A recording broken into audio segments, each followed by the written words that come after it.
ክብር ለአምላካችን ለእግዚአብሔር ይሁን። እንዴት ሰነበታችሁ? ጌታ የተመሰገነ ይሁን። የጀመርነውን የፊልጵስዩስ ጥናታችንን እንቀጥላለን ዛሬ። ጌታ አምላክ የተባረከ ይሁን። ዛሬ የምንመለከተው ክፍል የሚገኘው ከፊልጵስዩስ ምዕራፍ 2 ቁጥር 19 ጀምሮ እስከ 30 ድረስ ይሆናል። ምዕራፍ 2ን ዛሬ እንጨርሳለን ማለት ነው።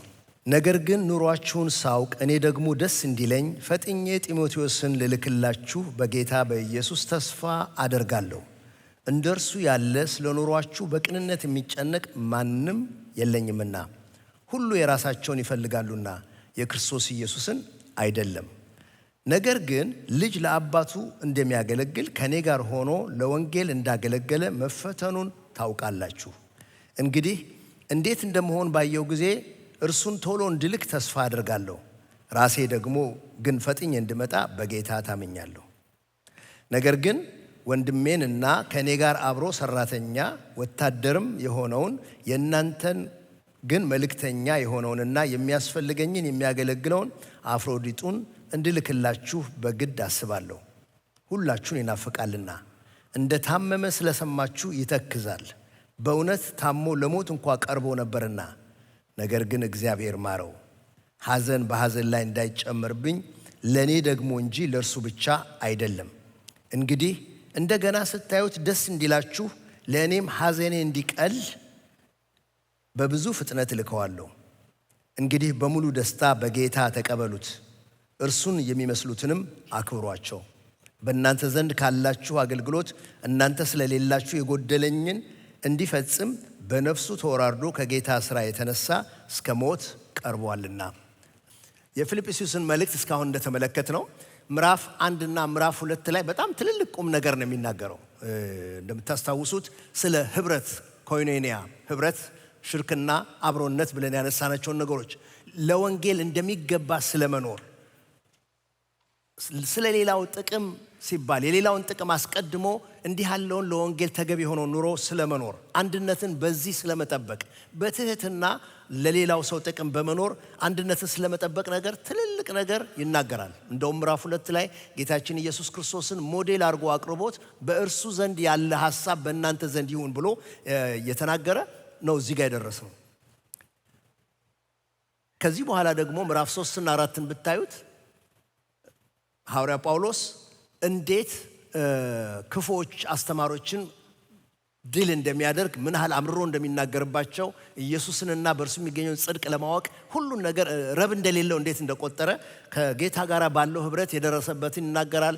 አገሬ ሰማይ ነው ብሎ ስለ ሰማያዊ ዜግነቱ ይናገራል። እንደውም መጨረሻ ላይ ደግሞ ምዕራፍ 4 ላይ ሁላችን የምንወደው በጌታ ደስ ይበላችሁ የሚለውን ነገር ታላቅ ምስጢር ይናገራል። እንደዚህ ባሉ ትልልቅ መንፈሳዊ ትምህርቶች ባላቸው ነጥቦች መካከል ግን ዛሬ የምንመለከተው ክፍል ማስታወቂያ ነገር እንመስለው። ቅድም ማስታወቂያ እንደሰማነው ነገር እንደዚህ የቤት ነገር ቅድም እንደምንሰራው አቋርጠን እንደምንሰራው አይነት ነገር ጳውሎስ እንደሱ አይነት ነገር ነው የሚናገረው። የሚለው ነገር በቃ ከሌን ልክላችኋለሁ፣ ከዛ ቀድሜ ግን ከሌን ልከዋለሁኝ፣ እኔ ደግሞ በመጣ እንደዚህ ደስ ይለኛል ብሎ ማስታወቂያ የሚመስል ነገር ነው የሚናገረው። እንዝለለው እንዴ? ይሄንን እኛን ዝም ብለን የጀመርነውን ጥሩ ነገር ዘለን ሄደን ወደሚቀጥለው እንሂድ ወይስ ምን ልንማር እንችላለን? ከዚህ ጥያቄ ጋር ነው እኔ ትምህርት አለው ብዬ አስባለሁኝ። እዚያ ላይ ነው የምንሆነው። አንድ ጥያቄ ልጠይቃችሁ። ክርስቲያን ነኝ እያሉ ነገር ግን በምግባራቸው በኑሯቸው የሚክዱት ያንን የማይመስሉትን ሰዎች አይተው ክርስቶስንና ክርስትናን የሸሹ ሰዎች ታውቃላችሁ?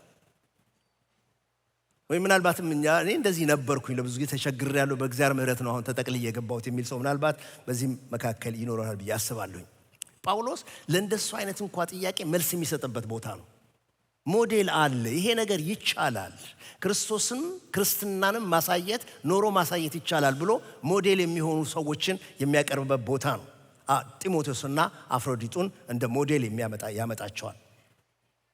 አንዳንድ ጊዜ የጥንቷን ቤተክርስቲያን ታሪክ ስናነብ ሐዋርያት ሥራ ውስጥ መንፈስ ቅዱስ እንደተሞሉ ታምራት እየተደረገ ህዝቡ በቁጥር እየበዛ በላያቸው ላይ እየተጨመረ እየሰፉ ስደቱን ሁሉ እየተቋቋሙ ጌታ አርጎ ያላቸውን እያደረጉ ስናይ እንደው ይሄ የቸርች ኑሯቸው ነው። የዕለት ኑሯቸው ምን ይመስላል? እርስ በርሳቸው ገለጥ አድርገን ብናየው ፕሮግራም ላይ ሆኖ ሳይሆን ከፕሮግራም ውጭ እርስ በርሳቸው እንዴት ነው የሚኖሩት የሚለውን ነገር ጠይቃችሁ አታውቁም? እና አንዳንዴ ይመጣብኛል የድሮ ክርስቲያኖች እንዴት ነው የሚኖሩት? ፕሮግራም ላይ ሳይሆን ከፕሮግራም ውጭ እርስ በርሳቸው ግንኙነታቸው ምን ይመስላል ብላችሁ ከጠየቃችሁ መልሱን የምናገኘው እዚህ ክፍል ውስጥ ነው። በተጨባጭ እርስ በርሳቸው ያላቸውን ህብረትና አንድነት በተግባር ይነግረናል።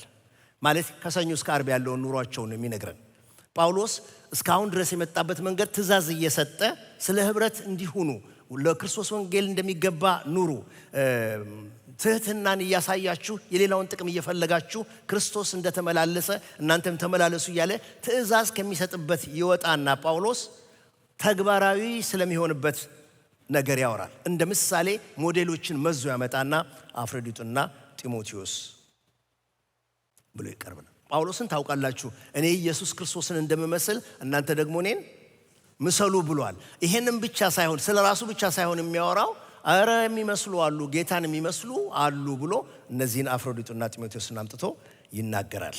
ፊልጵስዩስ ምዕራፍ 3 ቁጥር 17 ላይ ታገኛላችሁ። ይሄ ምሳሌ በጣም ትልቅ ነገር ነው። በምሳሌ ሆኖ ሞዴል ሆኖ መገኘት በጣም ኃይለኛ ነገርና ጳውሎስ ምን ይላል? ወንድሞች ሆይ እኔን የምትመስሉ ሁኑ፣ እኛም እንደ ምሳሌ እንደምንሆንላችሁ እንዲሁ የሚመላለሱትን ሌሎችም ስላሉ እንዲሁም የሚመላለሱ ምሳሌ ሞዴል ሆነው የሚመላለሱ ስላሉ እነሱን ተመልከቱ። ለምንድን ነው እንደዚህ የሚልበት ምክንያት? ምሳሌ ሆኖ መገኘት የምርጫ ነገር ከፈለግነው ትንሽ ከፍ ላድርገው ብለን መርጠን የምናደርገው ነገር ሳይሆን ትእዛዝ ነው። ለክርስቲያን ምሳሌ ሆኖ መገኘት፣ ሞዴል ሆኖ መገኘት ትእዛዝ ነው፣ የሚጠበቅ ነገር ስለሆነ ነው። አንደኛ ጢሞቴዎስ ምዕራፍ 4 ከ11 እስከ 12 ትላንት ከእህቶች ጋር ያየነው ክፍል ይህንን እዘዝና አስተምር፣ በቃልና በኑሮ በፍቅርም በእምነትም በንጽህናም ለሚያምኑት ሁሉ ምሳሌ ሁን እንጂ ማንም ታናሽነትን አይናቀው። ምሳሌ ሁን ይሏል ለጢሞቴዎስ። ሐዋርያ ጳውሎስ እንደ ልጄ ብሎ የሚናገራቸው ሁለት በጣም የታወቁ ደቀ መዛሙርት አሉት። የሱ ተወካዮች አሉት። እሱ የሚልካቸው ቀኝ እጆቹ አሉት። ማን ናቸው? ጢሞቴዎስና ቲቶ። እነዚህ ሁለቱንም ያዘዛቸው ነገር የምናየው ይሄ ነው። እዚህ ጋር ጢሞቴዎስን አይታችሁታል። ለሚያምኑት ሁሉ ለአማኞች ሁሉ ምሳሌ ሁን እንዳለው አይታችኋል። ቲቶን ደግሞ እንመልከተው። ቲቶ ምዕራፍ 2 ቁጥር 7 እና 8 ላይ የሚቃወም ሰው ስለኛ የሚናገረውን መጥፎ ነገር ሲያጣ እንዲያፍር በነገር ሁሉ መልካምን በማድረግህ ምሳሌ የሚሆን ራስህን አሳይ፣ በትምህርትም ደህንነትን፣ ጭምትነትን፣ ጤናማና የማይነቀፍ ንግግርን ግለጥ ብሎ ይነግረዋል። ሁለት በጣም የሚወዳቸው ቀኝ እጅ የሆኑ እንደ ልጄ የሚላቸው የሚያገለግሉት የሚልካቸው አሉት። ለነሱ ተመሳሳይ ትእዛዝ ነው የሚሰጣቸው። ምሳሌ ሁኑ፣ ራሳችሁን ምሳሌ ሞዴል አድርጋችሁ አቅርቡ። ማንም አማኞችም ቢሆኑ ወይም ውጭ ያሉት ሰዎች፣ ለቲቶ እንደውም ውጭ ያሉት ሰዎች፣ የሚቃወሙን ሰዎች፣ ውጭ ያሉት ሰዎች እንኳ አይተው በሚናገሩት ነገር እንዲያፍሩ ምክንያት እንዳያገኙ ሁልጊዜ አንተ መልካም በማድረግህ ምሳሌ የሚሆን ራስህን አሳይ ብሎ ይነግሯል።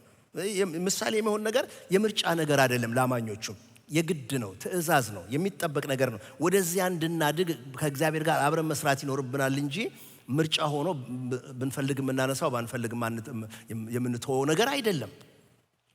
ለምንድን ነው ምሳሌ መሆን ለሰው በኑሯችን በቃል ቢሆን በስራ ምሳሌ ሆነን የምናሳየው ነገር ክፉም ይሁን ደግ ኃይለኛ ነገር ነው። ይገርማቸዋል። እንደ ብርቱ ስብከት ነው፣ እንደ ብርቱ ንግግር ነው። እንትን አለው፣ ተጽዕኖ አለው። በሚያየው ሰው ላይ በሚመለከተው ሰው ላይ በጣም ትልቅ ተጽዕኖ አለው። ቀስ በቀስ በነዛ ሰዎች በሚያዩን ሰዎች ላይ የምናጋባው ነገር ስላለ ወይም የሚጋባብን ነገር ስላለ የሞዴል ነገር በጣም ኃይለኛ ነገር ነው፣ ብርቱ ነገር ነው። ለዚህ ነው ከክፉ ባልንጀራ ጋር አትዋሉ የምንባለው።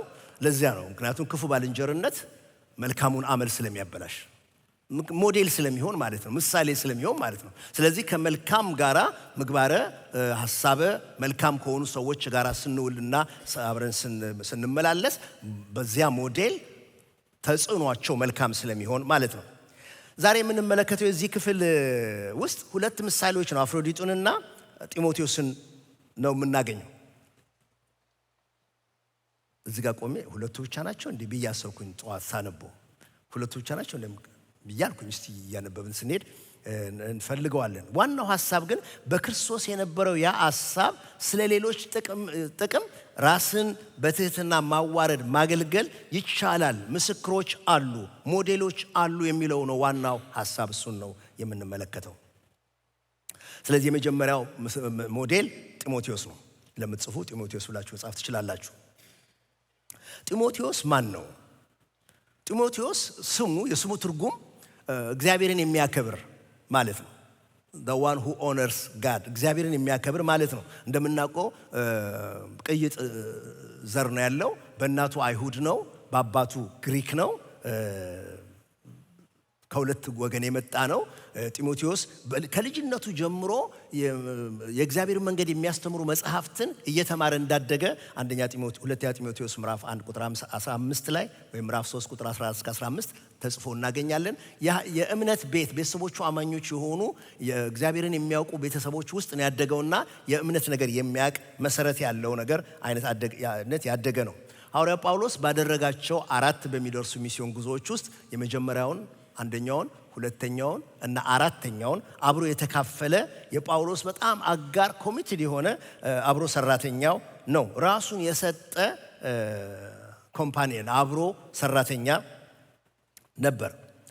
እንዲያውም ሐዋርያው ጳውሎስ ኔትወርኩ በጣም ሰፊ ነው። ደብዳቤዎቹ ስታነቡ እከሌ እያለ የሚጠቅሳቸው ሰዎች በጣም ብዙ ናቸው። ሮሜ 16ን ስንመለከት አይተነዋል። ከ26 በላይ ሰዎች ቆጥረናል።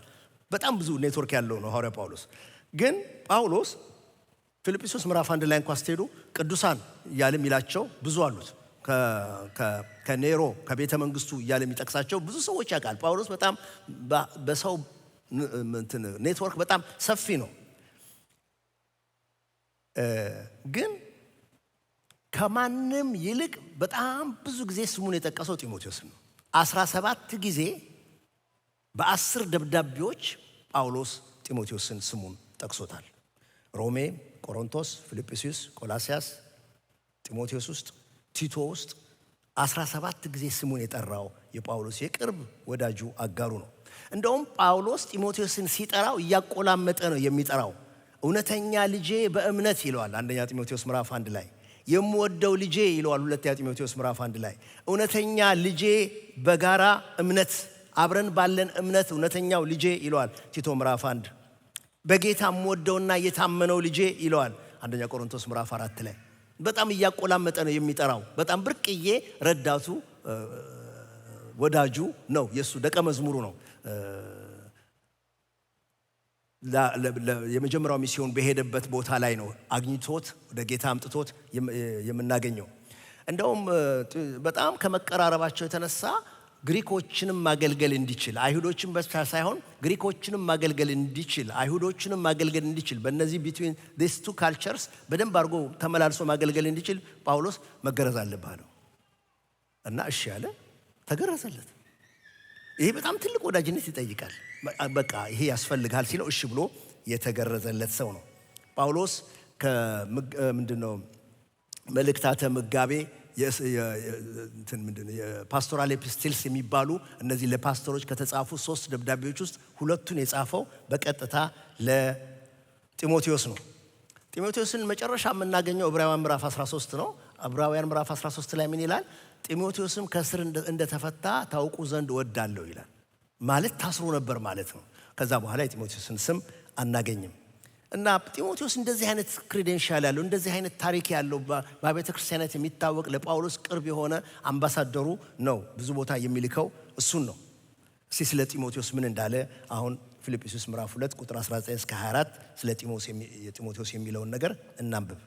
እንዲህ ይላል ፊልጵስዩስ ምዕራፍ 2 ከ19 እስከ 24 ስለ እናንተ ሰምቼ ደስ እንዲለኝ ጢሞቴዎስን ቶሎ ወደ እናንተ ልልክላችሁ በጌታ ኢየሱስ ተስፋ አድርጋለሁ። ስለ እናንተ ደህንነት ከልቡ የሚገደው እንደርሱ ያለ ማንም የለኝም። ሁሉም የኢየሱስ ክርስቶስን ሳይሆን የራሳቸውን ፍላጎት ለማሟላት ይሯሯጣሉና፣ ነገር ግን እንደምታውቁት ጢሞቴዎስ ማንነቱን አስመስክሯል። ልጅ ከአባቱ ጋር እንደሚያገለግል ከኔ ጋር በወንጌል ሥራ አገልግሏልና፣ እንግዲህ የራሴን የወደፊት ሁኔታ እንዳጣራው ልልከው ተስፋ አድርጋለሁ። እኔም ራሴ በቶሎ እንድመጣ በጌታ ታምኛለሁ። አዲሱ መደበኛ ትርጉም ነው ያነበብኩት። ቁጥር 20 እና 21 ላይ ጳውሎስ እንደው ዝም ብላችሁ ብታዩት ቁጥር 20 እና 21 ቅድም ያልኳችሁ ብዙ ሰዎች ያውቃል ያልኳችሁን በሙሉ ለሁለት ይከፍላቸዋል። እነዚህ ቅዱሳን ብሎ የሚጠራቸውንም በአገልግሎት የሚያውቃቸውንም ቸርች ውስጥ የሚያውቃቸውን ሁሉ ኤቭሪባዲ ጳውሎስ ጋር ንክኪ ያላቸውን በሙሉ የሚገናኛቸውን ለሁለት ስፕሊት ያደርጋቸዋል። ለሁለት ከፍሎ የሚናገረው ምን ብሎ ነው? በአንድ በኩል ጢሞቴዎስን ያስቀምጥና ሌሎች ይላል። ለምንድን ነው ጢሞቴዎስ ለብቻው የተቀመጠውና ሌላው በሙሉ ተጠቅልሎ ሌሎች በሚለው ግሩፕ ውስጥ የተቀመጠበትን ነገር እዚሁ ጋር ተነግሯል። ጢሞቴዎስ ስለ እናንተ ደህንነት ከልቡ የሚገደው ስለ ኑሯችሁ በቅንነት የሚጨነቅ ስለሆነ እሱ ለብቻው ዩኒክ ሆኖ ለብቻው ተቀምጧል። ሌሎች ደግሞ የሚል ታገኛላችሁ። ሌሎች እንደርሱ አይነት አይደሉም። እንደውም በሌላ አነጋገር ጳውሎስ የሚለው እንደኔ ያለ እኔን የሚመስል ልብና አእምሮ ያለው ከሌላው የተለየ ጢሞቴዎስ ነው። ሌሎቹ ግን እንደሱ አይደሉም ይላቸዋል። ለሁለት ከፍሎ ነው የሚናገረው። ጢሞቴዎስ ከልቡ ስለ እናንተ ኑሮ የሚጨነቅ ሰው ነው። ሌሎች ግን እንደዚህ አይደሉም። እንደውም ጢሞቴዎስ እነዛን ሌሎች የሚላቸውን በምንድን ነው የሚያስረዳቸው? የክርስቶስን ፈላጊ አይደሉም፣ የራሳቸውን ይፈልጋሉ ይላል። ስለዚህ ለሁለት ከፍሎ ጢሞቴዎስን ስለ እናንተ የሚጨነቅ ይለዋል፣ የክርስቶስን የሚፈልግ ምክንያቱም ስለ ራሱ ሳይሆን ስለ ሌሎች ስለሚያስብ፣ ሌሎቹን ደግሞ እንደዚህ አይነት ልብ አእምሮ የላቸውም፣ የራሳቸውን የሚፈልጉ ናቸው ብሎ ነው የሚናገረው። ይሯሯጣሉ፣ የራሳቸውን ነገር ለማሟላት ይሯሯጣሉ ብሎ ይናገራል። እና ጳውሎስ ለምንድን ነው ጢሞቴዎስን ያመጣበት? ሞዴል ነው። ከሌሎቹ ከፍ ያለ ነገር፣ የሚታይ ነገር፣ የሚለይበት አውትሻይን የሚያደርግበት ነገር ስላለው ጢሞቴዎስን ከሌሎቹ ነጥሎ ያወጣውና እሱ ስለ እናንተ ኑሮ ግድ ይለዋል። በጣም ይጨነቃል። ርህራሄ ያለው ማለት ነው። ይራራል፣ በሆዱ ውስጥ ይራራል። የክርስቶስን የሚፈልግ ነው ማለት ስለ እናንተ ስለ ሌሎች ነው የራሱን ትቶ የሚፈልግ ሰው ነው ይሏል። ትዝ ይላችኋል ምዕራፍ 2 ስንጀምር መጀመሪያ ቁጥር 4 እና 5 ላይ እያንዳንዱ ለራሱ የሚጠቅመውን አይመልከት ለባልንጀራው ደግሞ እንጂ በክርስቶስ ኢየሱስ የነበረ የሐሳብ በእናንተ ዘንድ ይሁን የሚለውን አንስተን ነበር የተለያየ ነው።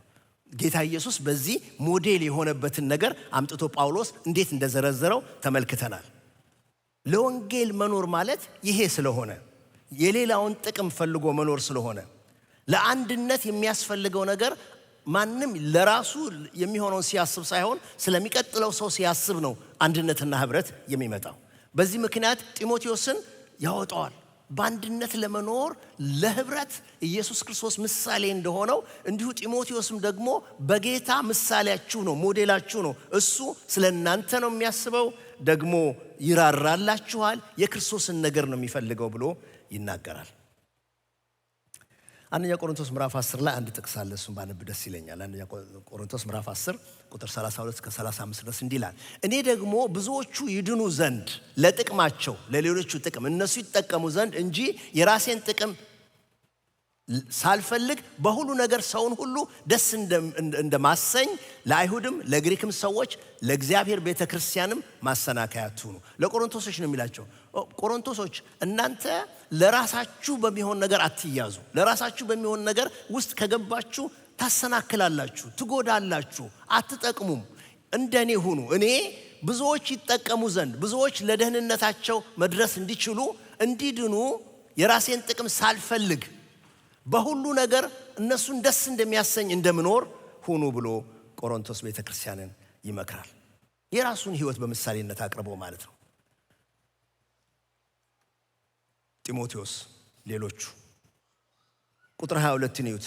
ቁጥር 22 ምን ይላል? ነገር ግን እንደምታውቁት ጢሞቴዎስ ማንነቱን አስመስክሯል። ልጅ ከአባቱ ጋር እንደሚያገለግል ከኔ ጋር በወንጌል ሥራ አገልግሏልና ብሎ ይናገራል። ጢሞቴዎስን ምንድነው? ተፈትኖ ያለፈ ነው። እሱ ተፈትሾ ያለፈ ነው። የሆነ ነገር ስትገዙ ፈትሻችሁ ይሆናል ብላችሁ ዋጋ እንደምትከፍሉለት እንደዚያው ጢሞቴዎስ አገልግሎቱ፣ ሕይወቱ፣ ኑሮ ተፈትሾ ሞዴል ሆኖ ተገኝቷል። ምሳሌ ሆኖ ተገኝቷል። በምንድን ነው የተፈተሸው? ልጅ ከአባቱ ጋር እንደሚያገለግል ከኔ ጋር በወንጌል ሥራ አገልግሏልና። ምክንያቱን የሚናገረው በሁለት መንገድ ከኔ ጋር በወንጌል ሥራ አገልግሏል። አብሮነቱ ኮምፓኒየንሺፕ ጳውሎስ በሄደበት ውጣ ውረድ በሙሉ በሚመችም በማይመችም ጊዜ እሱ አፍላ ወጣትነቱን ጊዜ እሱ ኑሮውን ለማደራጀት ሊሰራበት የሚገባውን ጊዜ ሞኝ እስኪመስል ድረስ ከጳውሎስ ጋር ተከትሎ የሄደ ያገለገለ ሰው ስለሆነ ጳውሎስስ ክርስቶስ ተገልጦለት ነው። ይሄኛው ግን ምን በወጣው ነው? ይሄ ግን ክርስቶስ ስለገባው ይህንን ሰው እግዚአብሔር የሰጠውን ስራ እንዲፈጽም ባግዘው አብሬው ብሆን የእግዚአብሔር ሐሳብ ይሳካል፣ ሰዎች ይጠቀማሉ፣ ሰዎች የበለጠ ወደ እግዚአብሔር መንግሥት ይገባሉ ብሎ አስቦ ራሱን ሰጥቶ ነው ያለው። የፊልጵስዩስ መልእክት ዋናው ሐሳቡ እሱ ነው። አብሮ ሸሪክ መሆን በወንጌል አብሮ በህብረት መገኘት። ልጅ ከአባቱ ጋር እንደሚያገለግል ይላል። ምን አይነት አክብሮት ቢኖረው ነው ጢሞቴዎስ ለጳውሎስ? ምን አይነት ድጋፍ ቢሰጠው ነው? ምን አይነት ልብ የሚያሳርፍ አገልጋይ ቢሆንለት ነው? ልጅ ከአባቱ ጋር እንደሚያገለግል እንደዚህ አይነት ልቦና ይስጠን። በቃ ያንን ሰው ለማገልገል ልቡን ለማሳረፍ ለመጥቀም እግዚአብሔር በህይወቱ በሐሳቡ ላይ ያለውን በመንገዱ ላይ ያለው የእግዚአብሔር ጉዳይ እንዲከናወንለት እንደዚህ በትህትና አንዱ ሌላውን የሚያገለግልበትን ነገር ነው የሚናገረው። ጢሞቴዎስ ሞዴል ነው፣ ተፈትሾ ያለፈ ነው። ወንድሞቼ እናቶቼ ሁላችንም ፍተሻ አለብን። አንዳንዴ በምድር ይሆናል፣ አንዳንዴ በሰማይ ይሆናል። ግን ፍተሻ አለው። ሰው በእግዚአብሔር ፊት ሞዴል ሆኖ ለመኖር ሞዴል ሆኖ እንዳገልጋይ ለመቅረብ ፍተሻ አለው። ሁለት ነገር፣ የሚራራ ግድ የሚል ልብና አብሮነት። ጢሞቴዎስ በዛ ነው የቀረበው። ኮምፓኒየን ነበር ለጳውሎስ፣ ኮምፓሽንም ነበረው። የሚራራ ልብ ሲኖረንና ከነዛ ሰዎች ጋር አብረን ስንሆን በሚሄዱበት መንገድ ያ ፍተሻውን እንድናልፍ የሚያደርገን ይሆናል። እንደ ታማኝ አገልጋይ፣ እንደ መልካም እረኛ፣ እንደ ታዛዥ ልጅ ዝቅ ብሎ ሌላውን በማስቀደም የራሱን በመተው ሞዴል ሆነ። ብዙ ሞዴሎች ያብዛልን፣ በጣም ብዙ ሞዴሎች ያብዛልን። ፓስተር መርድ ለማ ከዚህ በፊት መጥቶ አገልግሏል። የታወቀ አገልጋይ ነው፣ ሁላችንም እናውቀዋለን። እና ፓስተር መርድ አንድ ቀን እዚህ ይመስለኛል እንደውም ሲናገር የሰማሁት መርካቶ ሱቆች አሉ። እነዚህ ሱቆች የመርካቶ አሁን እንዴት እንደሆነ አላውቅም፣ ኮሪዶር ልማቱም እንዳደረጋቸው አላውቅም። ግን እሱ የሚላቸው የመርካቶ ሱቆች መስኮት አላቸው። መስኮቱ ልብስ ከሆነ ልብሶች ተደርድረዋል፣ ጫማ ከሆነ ጫማዎች ተደርድረዋል። የሚሸጡት ሸቀጦች አይነቶች ተቀምጠዋል። በር አለ። በበር በኩል ገብታችሁ ከሻጩ ሰው ጋር ትነጋገራላችሁ። እነዛ ነገሮች እንዲታዩ የተቀመጡ ናቸው። ምን ማለታቸው ነው? ነጋዴዎቹ መንገድ ላይ እንዲህ እያየን ስናልፍ ምን እያለ ነጋዴው? እንደዚህ አይነት በጣም ብዙ አለ። ግባ ብትገባ አሁን ያየኸውን የወደድከውን አይነት ብዙ አለ። እና አሁን ጥያቄው ያለው ጥሩ ጥሩ ሞዴሎች እግዚአብሔር ያርገን። ሰው አይቶ እንደነዚህ ያሉ ብዙ አሉ ብሎ እንዲመጣ። መጥፎ ሞዴል ደግሞ ከሆንኩኝ፣ መጥፎ ምሳሌ ከሆንኩኝ እንደዚህ አይነት ብዙ አሉ ምል ከሆነ አማትቦ ነው ሰው የሚመለሰው። እንትኑ እንደሱ ነው። የምሳሌ ነገር የሞዴል ነገር በጣም ኃይለኛ ነገር ነው። በጣም ኃይለኛ ነገር ነው። ብዙ አለ ግባ የምንልበት ስለሆነ ማለት ነው። አፍሮዲጡን ጋር እንሂድ። አፍሮዲጡን ማን ነው? አይሁዳዊ አይደለም፣ አህዛብ ነው። ስሙ አህዛቦች የሚያመልኩት ጣዖት የምትመለክ ጣዖት አለች። የእሷ ስም ስለሚመስል የመጽሐፍ ቅዱስ ተማሪዎች ይሄ ሰው ከአህዛብ ወገን ነው፣ ከአህዛብ አምልኮ ከነበሩት መካከል ወንጌል ሰምቶ የዳነ ሰው ነው ብለው ያምኑታል። እንደዛ ነው የሚቀበሉት። ይህ ሰው ግን የፊልጵስዩስ ቤተክርስቲያን አባል እንደነበረ እናውቃለን። ታሪኩን በኋላ ስናየው እንደርስበታለን። በሮም ታስሮ ለነበረው ለጳውሎስ የፊልጵስዩስ ቤተክርስቲያን የላከችለትን ድጋፍ እንዲያደርስ ተልኮ የሄደ ወደ ሮም የሄደ ድጋፉን ይዞ የሄደ አገልጋይ ነው። ኃላፊነቱን የተሸከመው እሱ ነበር። ሮም ሲደርስ ግን መልእክቱ ማድረስ ብቻ ሳይሆን አብሮት ከጳውሎስ ጋር ቆይቶ በብዙ ድካም ጳውሎስን ያገለገለ ሰው ነበር።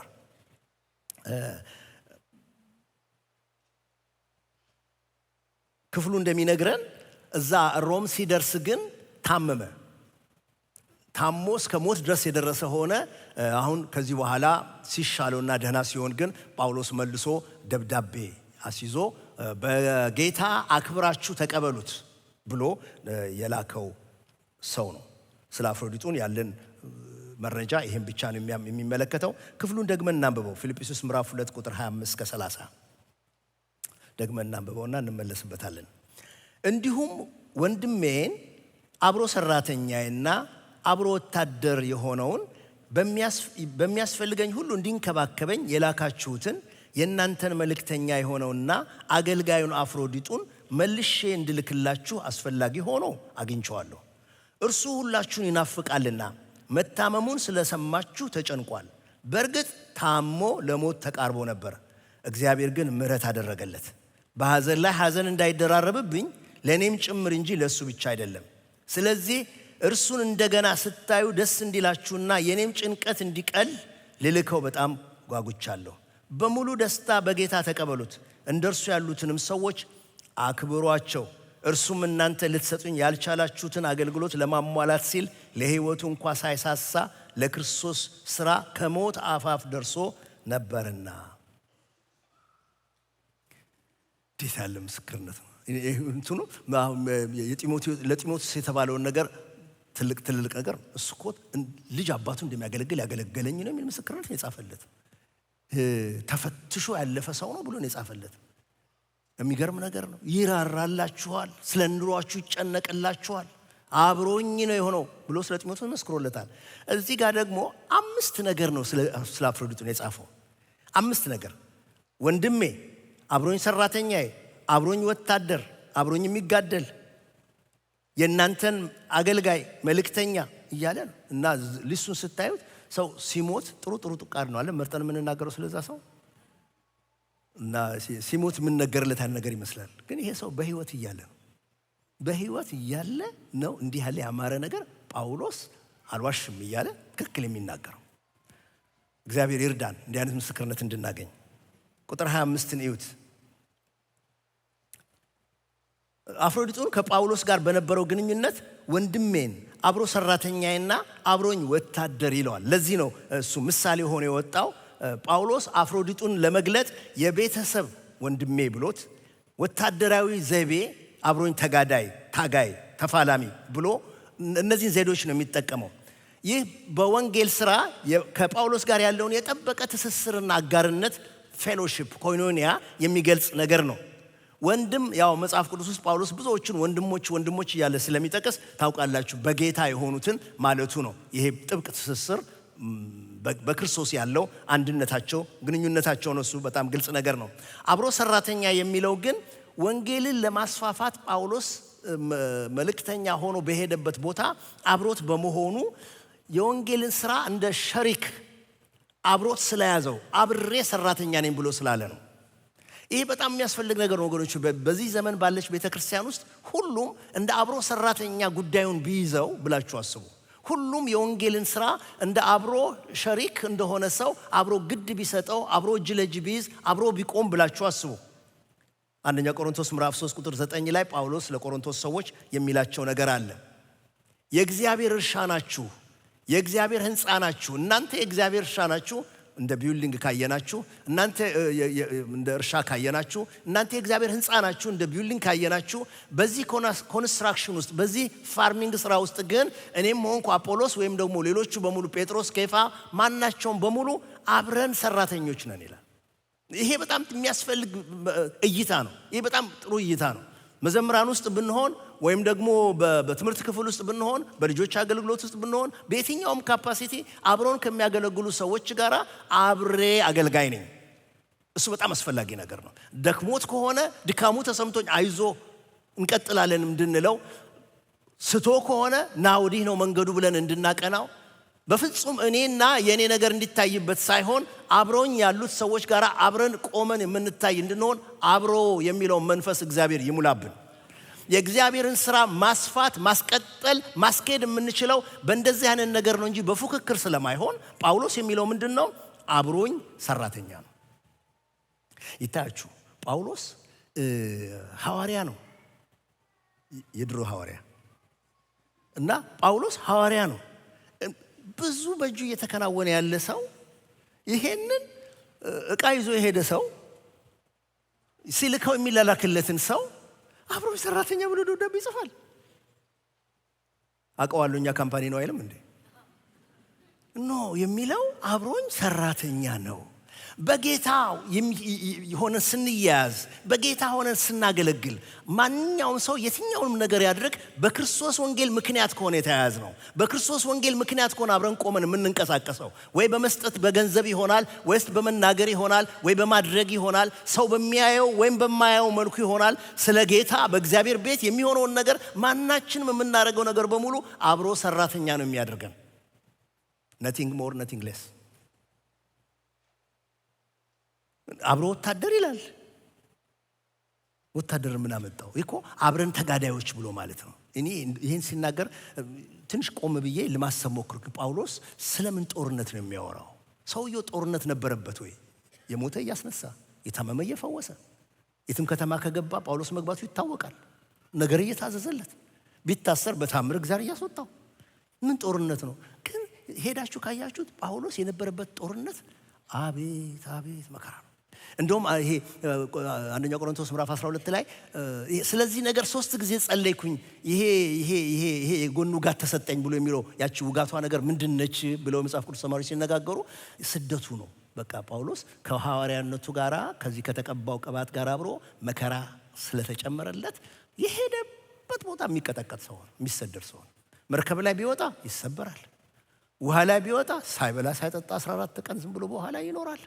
በወንድሞች በኩል ፍርሃት ነው፣ በነዛ በኩል ፍርሃት ነው፣ በቀን ጭንቀት ነው፣ በሌሊት ጭንቀት ነው። ብዙ ነገር ያሳለፈ ሰው ነው። እንደውም አንድ ቦታ ላይ በኤፌሶን ከአውሬ ጋር ታገልኩ ሁሉ ይላል። እንግዲህ ይሄ አውሬ የምር አንበሳ ይሁን ወይም ደግሞ መንፈሳዊ አካል ጋር የነበረ ትግል ይሁን ብቻ ሰውየው ጦርነት አያጣም። እንደውም የጳውሎስ ተቃዋሚዎቹ ምንድነው አንተ እንደዚህ ጦርነት ውስጥ የሚያክለፈልፍ? ይኸውና ጴጥሮስ ሚስታቸውን ሁሉ ይዘው እየዞሩ በሰላም ይኖሩ የለም እንዴ? ያንተ ወንጌል ምንድነው ይሉታል። ግን ምን ያርገው እሱ በቃ እግዚአብሔር ጠራው። ለኔ የከበርክ ዕቃ ነህ፣ ወደ አሕዛብ ሁሉ ልክሃለሁ አለው። በብዙ ጦርነት ውስጥ ይሄዳል። እንደውም ኤፌሶን ምዕራፍ 6 ላይ እንደዚህ ይላል ከ10 እስከ 18 እናንተ አንብቡት፣ እኔ ግን ቁጥር 12ን ብቻ ላንብብላችሁ። መጋደላችን፣ ጦርነታችን፣ ውጊያችን ከደምና ከስጋ ጋር አይደለምና ካለቆች፣ ከስልጣናት ጋር፣ ከዚህም ከጨለማ ዓለም ገዢዎች ጋር፣ በሰማያዊ ስፍራ ካለ ከክፋት መንፈሳውያን ሰራዊት ጋር ነው። ኦ ቦይ ምን ረፍት አለ! ከነዚህ ሁሉ ጋር ነው ብሎ ይላል። እና ወንድሞች ሆይ ማንም ሰው በልብሱ አምሮ ስላያችሁት ሰልፍ የሌለበት እንዳይመስላችሁ። ነገር ተሳክቶለት ሲናገር ይሆናል፣ ወይ ነገር ተሳክቶለት ሲያደርግ ይሆናል፣ ወይ ነገር ተሳክቶለት ሰዎች ሲያደንቁት ይሆናል። ትረስት ሚ በዚህች ዓለም ክፉ አለ። መንግስት ኖሮት ከታች እስከ ላይ ከላይ እስከ ታች ተደራጅቶ የሚንቀሳቀስ ለመግደል፣ ለማረድ፣ ለማጥፋት ብቻ የሚሰራ ክፋት ያለበት ዓለም ውስጥ ነው ያለነው። ማንም ሰው ኢሚዩን አይደለም። ማንም ሰው ከዚህ ነፃ አይደለም። ጦርነት እሱ ላይማ ጌታን አመልካለሁ ካልክ ራሱን የቻለ ጣጣ አለው። ወንጌል ይዘህ የምትወጣ ከሆነ ደግሞ ጨመርክበት መከራውን ማለት ነው። ጳውሎስ እንዲህ ባለ ውጊያ ውስጥ ሳለው አብሮኝ ወታደር ማለት በቃ ንቁ ነው። ጳውሎስ እንገስጽ ካለ በደንብ አድርጎ ነው የሚገስጸው። ጳውሎስ ይህንን ነገር በዚህ መንገድ ሆነን ቀጥ ብለን መቆም አለብን ስለ ወንጌል ካለ ይሄም አብሮት ቀጥ ብሎ ይቆማል። አንድ ኮማንድ ነው ያላቸው፣ አንድ አይነት ጣቢያ ነው ያላቸው፣ አንድ ቋንቋ ነው ያላቸው፣ አንድ አይነት ልብስ ኢየሱስ የተባለ ነው ያላቸው። ምንም ቡራቡሬ አይደሉም። እነዚህ አብሮኝ ወታደር ነው። ሂ ኢዝ ኦን ማይ ሳይድ። ተኩሱ ያለው ከወዲያ ማዶ ነው። ነገር ግን እኛ በዚህ ሳይድ ሆነን እኔ ብቻዬን አይደለሁም፣ አብሮኝ አለ። ኦ እንዴት ደስ ይላል! ወንድሞች እናቶቼ፣ በሰልፋችሁ ቀን፣ በጦርነታችሁ ቀን አብሮ የሚዋጋ ሰው እግዚአብሔር ይስጣችሁ፣ አብሮ የሚቆም ይስጣችሁ። እናንተንም ለነዚያ በውጊያ ቀጠና ውስጥ ሆነው እስከ መቼ ብለው ለሚጮሁ ወደ እግዚአብሔር ቀንና ሌሊት ለሚቃቱቱ ጦርነቱ በስቶባቸው መቼ ታድነኛለህ ለሚሉ ሰዎች አብሮ ወታደር እግዚአብሔር ያድርጋችሁ። ያው አፍሮዲጡን እንደሱ ነው የሚለው፣ አብሮ ወታደር። ጳውሎስ ከፊልጵስዩስ ከአፍሮዲጡን ጋር ባለው ግንኙነት ወንድሜ፣ አብሮ ሰራተኛ፣ አብሮ ወታደር፣ ተጋዳይ ይለዋል። ግን አሁን ደግሞ መልሶ ምን ይለዋል? ከፊልጵስዩስ ሰዎች ጋር አፍሮዲጡን ስላለው ግንኙነት ከእናንተ ጋር ግን ብሎ ወደዛ ያዞረዋል። ከእናንተ ጋር ግን የእናንተ መልእክተኛ የሆነውን የእናንተ አገልጋይ የሆነውን ብሎ ይናገራል። አሁን የትኩረቱ አቅጣጫ ከፊልጵስዩስ ወገኖች ጋር ስላለው ግንኙነት ነው። የእናንተ መልእክተኛ የሆነውና ይላል። እንትኑ ትኩረቱ ያለው ሚሽኑና የተላከው ስጦታው ላይ ነው። በቃ አፍሮዲጡን ቸርች ውስጥ የነበረ ሰው ነው። ቸርቿ በየጊዜው እያዋጣች ኖቬምበር የሚሽን ኮንፈረንስ አላቸው፣ ገንዘብ የሚያወጡበት። ልክ ናችሁ። እና ብቻ ገንዘብ እያዋጡ ይልካሉ ለታሰሩ ክርስቲያኖች፣ ለሚሽነሮቹ ይልካሉ ገንዘብ። እንደዛ በሚልኩበት ጊዜ የሆነ ቦታ ላይ እንዴት እንደሚኖር ሄደን እንየው እንጂ ይሄ ሰው ሮም እስር ቤት ውስጥ ሆኖ ምን እንደሚያስፈልገው ምን እናውቃለን? አንድ ሰው እስቲ ቢሄድ የተባባሉ ይመስለኛል። እና ሲናገሩ ሁሉም ጸጥ ነው ያለው። አፍሮዲጡም እንግዲህ ትዳር ካለው ትዳሩን ትቶ ሊሄድ፣ ስራ ካለው ከስራው ተቋርጦ ሊወጣ እኔ ሄዳለሁ አለ። በቃ ጌታ ይባርክ ብለው ረዥም በዛን ዘመን በአይሮፕላን አለ የሚኬደው ያንን ሁሉ መንገድ ለመሄድ ፈቀደ። መልእክተኛ ደግሞ አደራውን ገንዘቡንና ነገሩን በሙሉ ተቀብሎ ሊሄድ አደራውን እሺ ያለ። ኧረ እግዚአብሔር ይችን ቤተክርስቲያን በዛ ይባርክ። የምንልክ ጉባኤ ያርገን። የሚላክም ሰው ከኛ መካከል አይጥፋ። በቃ ገንዘብ ብቻ መላክ ምን ያደርጋል? ሰው ምን ላክ ብለው በፈለጉ ቀን አፍሮዲጡን እገኛለሁ። እኔ መልእክተኛ ሆናለሁ። መልእክተኛ አድርገው። መልእክተኛ የሚለው ቃል አፖስትል ማለት ነው። የቤተ ክርስቲያኒቷ መልእክተኛ ሆኖ ስጦታ ይዞ ሄደ። እንዴት ያለ ፌሎሺፕ ነው ያላቸው የድሮ ክርስቲያኖች። እዚህ ያልታሰሩት ከታሰሩት ጋር እንደታሰረ ሆነው ቆጥረው ገንዘብ እየሰበሰቡ ይልካሉ። እዚህ ያሉት በጥሩ ኑሮ የሚኖሩት እስር ቤት ላለው ሰው ማን ሄዶ ያገልግል? እሱም እህል ማን ያቅርብለት? የሚያስፈልገው ነገር ማን ያቅርብለት? ጥቂት ጊዜ አብሮት የሚሆን ሰው ማን አለ? ጳውሎስ እንደምታውቁት በአንድ ቤት ውስጥ እንዳይንቀሳቀስ ተብሎ አንድ ቤት ውስጥ ያለ ሰው ነው። ተከራይቶ በሚኖረው ቤት ውስጥ ሐዋርያት ሥራ ምዕራፍ 28 እንደሚነግረን እሱ ከሱ ጋር አብሮ እዛ እኮ ለመኖር ማለት ነው እስር ቤት ውስጥ። እና እሺ ብሎ ሄደ። የእናንተን አገልጋይ ይለዋል። ቀጥታ የጉልበት ስራውን ነው ይሄ። ሚሽኑን ወይም ገንዘብ መስጠቱን ብቻ ሳይሆን ቀጥታ የምን ጉልበት ስራ? እናንተ ለእኔ ልታደርጉልኝ የምትፈልጉትን ነገር ግን ማድረግ ያቃታችሁን ነገር፣ እንደዚህ የሚል ቃል አለ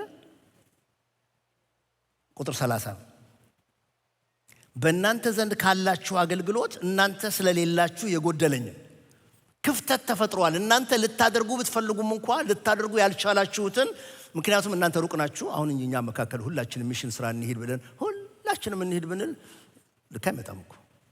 እዚህ ያለው ስራ መሰራት አለበት። እዚህ ያለው ድጋፍ መሰብሰብ አለበት። የሚሄዱ ሰዎች አሉ። እንደሱ እንደማለት ነው። እናንተ መጣችሁ ልትሰሩ የማትችሉትን እሱ ሊሰራልኝ ብሎ ይናገረዋል። የእናንተን አገልጋይ ገላትያ ምዕራፍ 6 ቁጥር 2 ላይ እንደሚታየው እርስ በርሳችሁ ሸክም ተሸክማችሁ የክርስቶስን ሕግ ትፈጽማላችሁ እንደሚለው ለመደጋገፍ፣ ለመረዳዳት። ባይ ዘ ዌይ አገልጋይ የሚለው ቃል እዚህ ጋር ያለው ቃል የተጠቀመበት ቃል በብሉይ ኪዳን ካህናቶቹ አገልግሎት የሚፈጽሙበትን አይነት ወይም በአሕዛብም ዘንድ እንኳ አምልኮተ ጣዖት በሚፈጸምበት ጊዜ የሚደረገውን አይነት ለአምልኮ የሚደረገው አይነት ነገር የሚገልጽ ቃል ነው። እና ጳውሎስ የሚላቸው በሌላ አነጋገር ምንድን ነው? እሱን ልካችሁ እሱ ደግሞ መጥቶ እዚህ ጋር የሚያደርገው አገልግሎት፣ የሚሰጠው አገልግሎት በእግዚአብሔር ዘንድ የተወደደ አምልኮት ያለበት፣ ቅድም ፓስተር ዳኒ እንዳነሳው እግዚአብሔር የሚወደው አይነት አምልኮት ነው ይህ አገልግሎት። ዕብራውያን ምዕራፍ 13 ቁጥር 16ን ያስታውሰናል። ዕብራውያን 13 ቁጥር 16 እንደዚህ ይላል፣ ነገር ግን መልካምን ማድረግ ለሌሎች ማካፈልን አትርሱ። እንዲህ ያለው መስዋዕት፣ እንዲህ ያለ አገልግሎት፣ እንዲህ ያለ ቸርነት እግዚአብሔርን ደስ ያሰኘዋል። ይህ መስዋዕት እግዚአብሔርን ደስ ያሰኘዋል። ሊተርጂካል ቋንቋ ነው ይሄ አገልግሎት የሚለው ቋንቋ። ያብዛልን እግዚአብሔር ያብዛልን። በቃ ከንግግር አልፈን በተግባር የሌላውን ሸክም የምንሸከምበት፣ በተግባር ለሌላው የምንቆረስበት፣ በተግባር የሌላውን ድካም የምናስወግድበት እንዲህ አይነት አገልግሎት እግዚአብሔር ደስ ይሰኝበታል። ለሌሎች የሚደረግ አገልግሎት በእግዚአብሔር ፊት የተቀደሰ አገልግሎት ስለሆነ ቀላል ስለሆነ ነው ወይ አፍሮዲጡ ይሄን የሚያደርገው? ቀላል አይደለም። ቤቱን ለቆ ነው የሚሄደው። ረጅም ስፍራ ተጉዞ ነው የሚያደርገው። ብዙ መንገላታት አለበት። ወይም ደግሞ በጣም ፖፑላር የሆነ ሰው፣ በጣም የታወቀ ሰው እሱን ስታገለግሉ ስትጠጉ እንደሚሰማው አይነት ዝና የሚያገኝበት ነገር ነው ወይ? ከቶ አይደለም። በፍጹም ቀላል እንዳልነበረ መረዳት እንችላለን። ቁጥር 27ን ይዩት። ምንድን ነው የሚለው? ቁጥር 27 በእውነት ይላል ጳውሎስ፣ በእውነት ታሞ ለመሞት እንኳ ቀርቦ ነበርና። ዋው! ቀላል አልነበረም። ሲሪየስሊ ታሞ እንዴ! ለአገልግሎት ወጥቶ ቤት ንብረቱን ትቶ ያኛው ሰው እንዲጠቀም ለዛኛው ሰው ሲል ወጥቶ እንደዚህ አይነት የተቀደሰ ሐሳብ ይዞ ወጥቶ በእውነት ታሞ ነበር። ሲሪየስሊ ለሞት እንኳ ቀርቦ ነበር ይላል። ቁጥር 30 ነውት። እርሱ እናንተ ልትሰጡኝ ያልቻላችሁትን አገልግሎት ለማሟላት ሲል ለሕይወቱ እንኳ ሳይሳሳ ለክርስቶስ ሥራ ከሞት አፋፍ ደርሶ ነበርና በነፍሱ ተወራርዶ ከጌታ ሥራ የተነሳ እስከ ሞት ቀርቧልና ብሎ ነው የሚናገረው። ቀላል አልነበረም። ይሄ ተወራርዶ የሚለው ቃል የቁማር ቋንቋ ነው። ሪስክ መውሰድ ማለት ነው። ቴኪንግ ሪስክ፣ በቃ የሆነ ነገር እንደዚህ አድርገው ቁማር እንደሚጫወቱት ነገር፣ ወይም ደግሞ በቃ ከተበላ ነው ካተረፈልኝም አተረፈልኝ ብለው ሰዎች ሪስክ ወስደው ቀጭን በሆነች እድል ውስጥ ገብተው ራሳቸውን እንደሚሰጡ አፍሮዲጡ እንደዚህ አድርጎ በህይወቱ ቆመረ። በህይወቱ እንደዚህ አድርጎ ተወራረደ። ይሳካል፣ ወንጌል ይሰፋል፣ ይሳካል፣ ይህ እግዚአብሔር ሰው እግዚአብሔር የሰጠውን ነገር ሁሉ ጨርሶ ይፈጽማል፣ ገና አይበቃም ይቀጥላል ብሎ ራሱን ለዚህ ነገር ሰጥቶ ተወራረደ። he took the risk። ቀላል አልነበረም፣ በፍጹም ቀላል አልነበረም። ሪስክ ወስዶ ያደረገው ነገር ነው።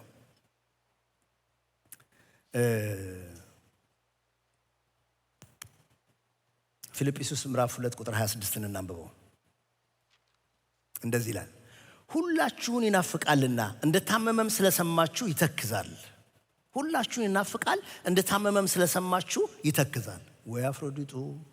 እንዴ እሱ ታሞ እየተሰቃየ እያለ በጣም የሚተክዘው የሚለው መታመሙን ሰምተዋል። የላኩት ቸርቾች ሰምተዋል እና ምን ይሻላል ብሎ ስለናንተ አንደኛ ናፍቆት ይዞታል፣ ሁለተኛ ይተክዛል።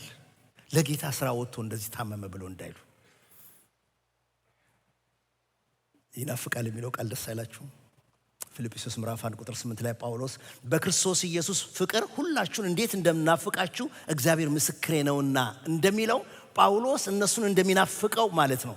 ወይም ደግሞ አንደኛ ተሰሎንቄ ምዕራፍ 2 ላይ ጳውሎስ የተሰሎንቄን ሰዎች እንደዚህ ይላቸዋል፣ ነገር ግን ወንድሞቼ ሆይ እኛ በልባችን ሳይሆን በአካል ለጥቂት ጊዜ ከናንተ ብንለይም፣ በልባችን ስፍራ አላችሁ፣ በአካል ግን ከናንተ ብንለይም ለናንተ ካለን ታላቅ ናፍቆት የተነሳ ፊታችሁን ለማየት ብርቱ ጥረት አደረግን። በጣም ስለምናፍቃችሁ እናንተን ለማየት ብዙ ነገር አድርገናል። ወደ እናንተ ለመምጣት ፈልጌ ነበር፣ ነገር ግን ሰይጣን አዘገየን። ጌታችን ኢየሱስ ሲመጣ በእርሱ ፊት ተስፋችን፣ ደስታችን፣ አክሊላችን ማን ነው? እናንተ አይደላችሁም? በእርግጥ እናንተ ክብራችንና ደስታችን ናችሁ። እነዚህ የድሮ ሰዎች እንዴት አይነት ህብረት ነው ያላቸው? እንዴት አይነት ህብረት ነው? አክሊሌ፣ ደስታዬ፣ ሽልማቴ የሚባባሉበት፣ በጣም ነው ምናፍቃችሁ እግዚአብሔር ምስክሬ ነው የሚባባሉበት። ምን አይነት ኮይኖኒያ፣ ምን አይነት ህብረት ነው? አብሮነት፣ ሽርክና ያለበት ማለት እንዲህ አይነቱ ነገር ነው። በቃ ይናፍቃል፣ ደግሞ ይተክዛል። ተጨነቀ የሚለው እዚህ ጋር ወይም ተከዘ የሚለው ቃል ይጨነቃል፣ ይተክዛል የሚለው ቃል ጌታችን ኢየሱስ ክርስቶስ ማቴዎስ ወንጌል ምዕራፍ 26 ቁጥር 37 ላይ እንደሚል ቃል አለ። ጴጥሮስን ሁለቱንም የዘብዴዎስ ልጆች ወስዶ ሊያዝን ሊተክዝ ጀመረ ይላል። ከሱ ጋር አንድ ነው። ወደ ስቅለቱ የሄደ ጌታ ጴጥሮስና ሁለቱን የዘብዴዎስ ልጆች ይዞ ዞር ብሎ ከሌሎቹ ሊያዝንና ሊተክዝ ጀመረ። በጣም ይጨነቅ ጀመር። በጣም ያልበው ጀመር። በጣም ይተክዝ ጀመር። ሁሉ ነገሩ እዛ ነገር ውስጥ ነው ያለው። የሚመጣበትን አውቆ እግዚአብሔርን ለመታዘዝ በገባበት ነገር ይተክዝ ጀመር የሚለው ቃል አሁን አፍሮዲጡ ጋር ጳውሎስ ይጠቅሰዋል።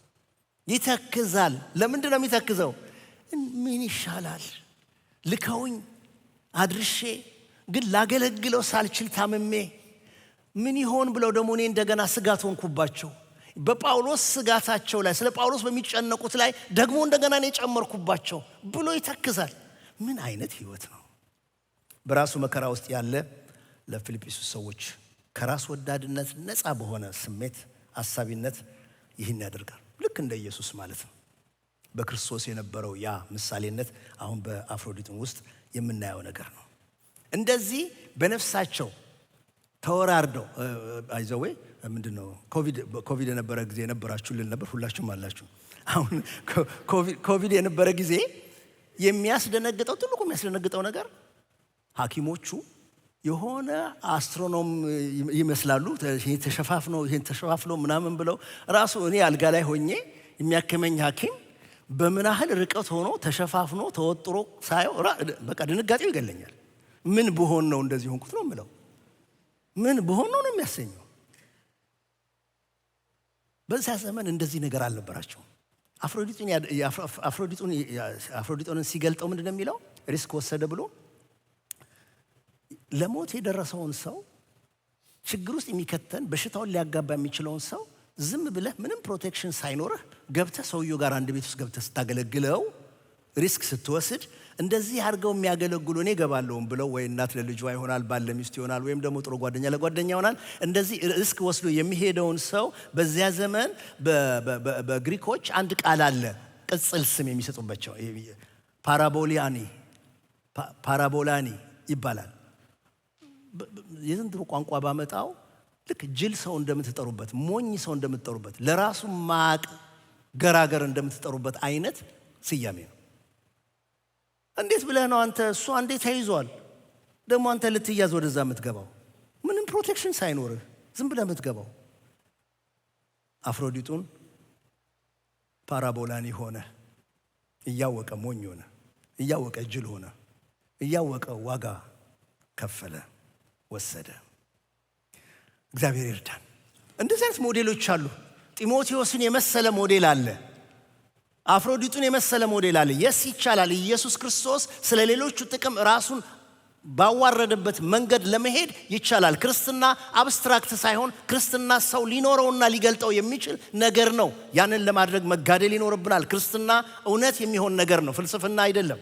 ምሳሌዎች አሉ። ነገር በአንድ አይጸናም፣ በሁለት በሶስት ነገር እንዲጸና የእግዚአብሔር ቃል ይናገራል። ይኸው ሁለት ምስክር፣ ጢሞቴዎስ፣ አፍሮዲጡ።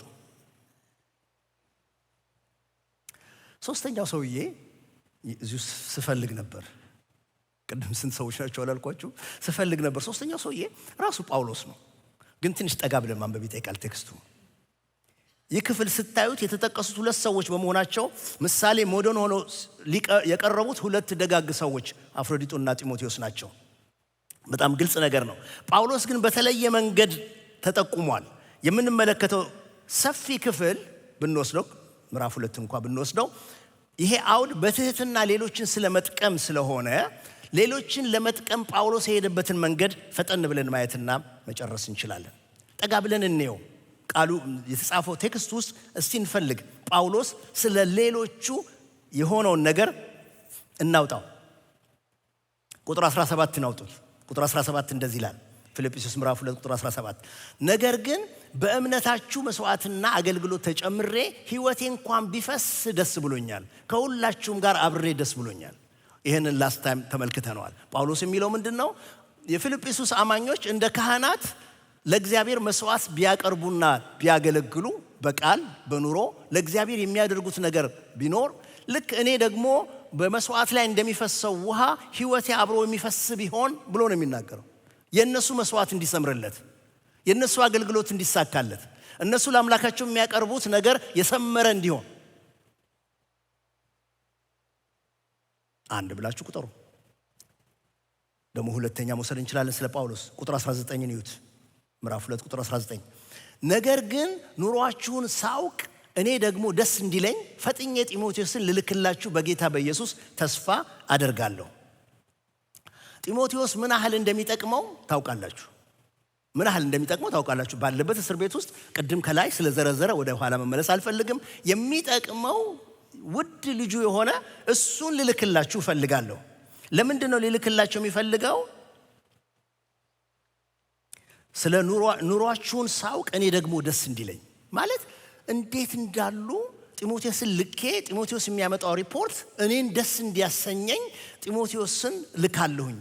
ውድ ነገር ነው ምልክላችሁ፣ ለእናንተ ይጠቅማችኋል፣ ግን ደግሞ ስለእናንተ ያለኝን ጭንቀት ያሳያል። ስለእናንተ የሚጨነቀው ነገር ስለሆነ ብሎ ይናገራል።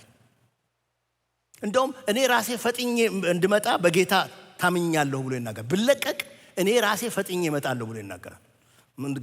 ጌታ ፈቅዶ ልውጣ እንጂ ልለቀቅ እንጂ እኔ በጌታ ያለኝ ተስፋ ከተለቀቅኩኝ ከተማ ሳይ አልቆይም።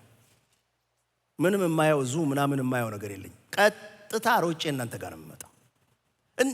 እና የሚያስበው አብዞርብድ የሆነው ስለነሱ በሚሆነው ሐሳብ ነው። ደግሞ ይሁት ሶስተኛው ማስረጃ ቁጥር 27 እና 28 ላይ ጳውሎስ እንዴት ለሌሎቹ ያስብ እንደነበረ ቁጥር 27 እና 28 በእውነትም ታሞ ለሞት እንኳን ቀርቦ ነበርና ነገር ግን እግዚአብሔር ማረው፣ ሐዘን በሐዘን ላይ እንዳይጨመርብኝ ለኔ ደግሞ እንጂ ለእርሱ ብቻ አይደለም። እንግዲህ እንደገና ስታዩት ደስ እንዲላችሁ ለኔም ሐዘኔ እንዲቀል በፍጥነት እልከዋለሁ። ምን አይነት ማሰብ ነው ለሰው! ሰውየው ታሞ ሐዘን ላይ ነኝ አለ። ደግሞ ሌላ ሐዘን አለው። እነዚህ ሁሉ ሐዘኖቹ ላይ ተጨምሮ ሌላ ሐዘን እንዳይመጣ እግዚአብሔር እኔንም ማረኝ። አንዳንድ ነገር የምትወጡት በእግዚአብሔር ምሕረት ብቻ ነው። ቀላል ጥያቄ እንዳይመስላችሁ። አቤቱ እጃችሁን አንስታችሁ አቤቱ ምሕረትህ በእኔ ላይ ይጽና፣ ምሕረትህን አርግልኝ ብላችሁ ስትሉ ወንድሞቼ እናቶቼ፣ ቀላል ልመና አይደለም። ይሄ ሰው ታሟል። ጳውሎስ ያልጸለየለት ይመስላችኋል? ስንት የፈውስ ፕሮግራም የተደረገለት ይመስላችኋል? ለአፍሮዲጡ በጣም ብዙ ተጸልዮ አልሆነም። በቃ አንዳንድ ነገር የጌታ ምሕረት ካልመጣ ምንም ልታደርጉት አትችሉም። አንዳንድ ሰዎች በጣም በድፍረት ይናገራሉ። እንደዚህ አልሆነም፣ እንደዚህ አይገጥመኝም፣ እንደዚህ ምናምን ነገር ይላሉ። ጌታ ምሕረት ያርግላቸው። ይኸው እዚህ ጋር ይናገራል ጳውሎስ 5 ነገር ጠቅሶ ወንድሜ፣ አብሮ ሰራተኛ፣ አብሮ ወታደር፣ የእናንተ አፖስትል፣ የእናንተ አገልጋይ ብሎ የሚለው ሰው ታሞ ቢጸልይ አይነሳም። ሐዘን ውስጥ ሲገባ ጌታ ድንገት ማረው። ድንገት ይማራችሁ፣ ድንገት ይማረላችሁ፣ ድንገት ምሕረቱን ይግለጥላችሁ፣ ድንገት ምሕረቱን ይስደድላችሁ።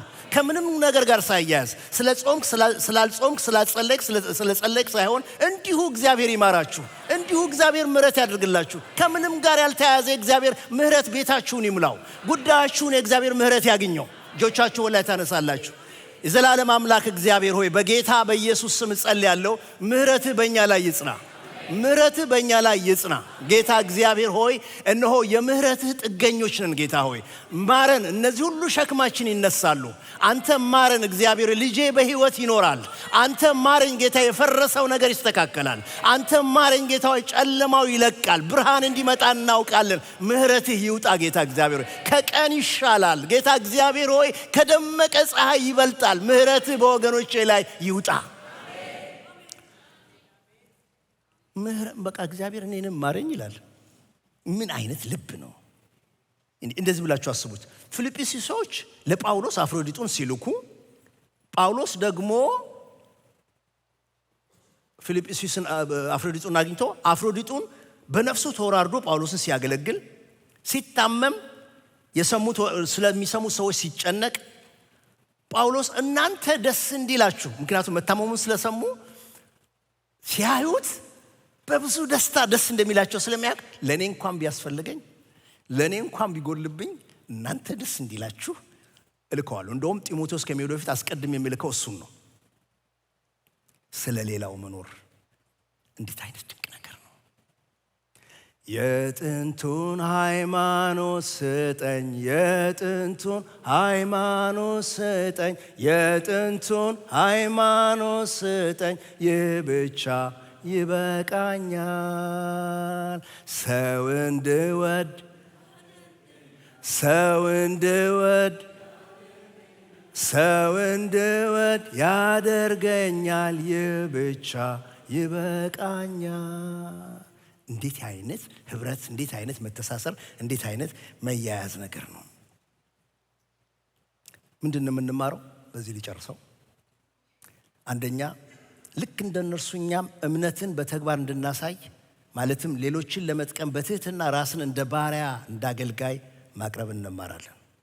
ሁለተኛ ይሄ ህይወት ከመረጥ ነው ዋጋ የሚያስከፍል መሆኑን እንወቅ። ኢየሱስ ክርስቶስ ይህን መንገድ ዋጋ ከፍሎ ስለሄደበት ለእኛም ለሌላው ሰው ጥቅም ብለን መኖር ስንጀምር፣ እንደሱ ማሰብ ስንጀምር በኋላም እንኳን የምናገኘው ቢሆን ህይወት አሁን ግን ዋጋ የሚያስከፍለን ነገር ይሆናል። አክብሯቸው ይላል። እንደነዚህ አይነቶቹን አክብሯቸው ይላል። ቁጥር 29ን አታዩትም? እንግዲህ በሙሉ ደስታ በጌታ ተቀበሉት፣ እርሱ የሚመስሉትን አክብሯቸው።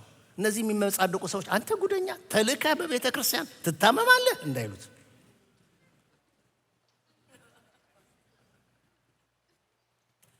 አክብራችሁ ተቀበሉት። ዋጋ ከፍሎ ነው፣ ታማኝ ሆኖ ነው። አክብራችሁ እንደው እግዚአብሔር ይርዳን ማንን እንደምናከብር፣ በእውነት ማንን እንደምናከብር። እነዚህ በጣም ጮሌ ሰዎች አሉ። ከሰው ክብር እንዴት እንደሚያገኙ፣ ከሰው ኪስ እንዴት እንደሚያገኙ የሚያውቁ በጣም ጮሌ ሰዎች የሞሉበት ዘመን ነው ያለው። ለእኛ አይናችንን እግዚአብሔር ይክፈትልን። መከበር አለባቸው ኢየሱስን የሚመስሉት፣ መከበር አለባቸው በኢየሱስ መንገድ የሚሄዱት፣ መከበር አለባቸው የራሳቸውን ነገር ጥለው ስለሌላው ጥቅም በሁሉ ነገር ተጎድተው የሚሄዱትን ልናከብራቸው ይገባል። እንደነዚህ አይነቶቹ ለይተን እንድናውቅ እግዚአብሔር የመለየትን መንፈስ ይስጠን። አክብሯቸው።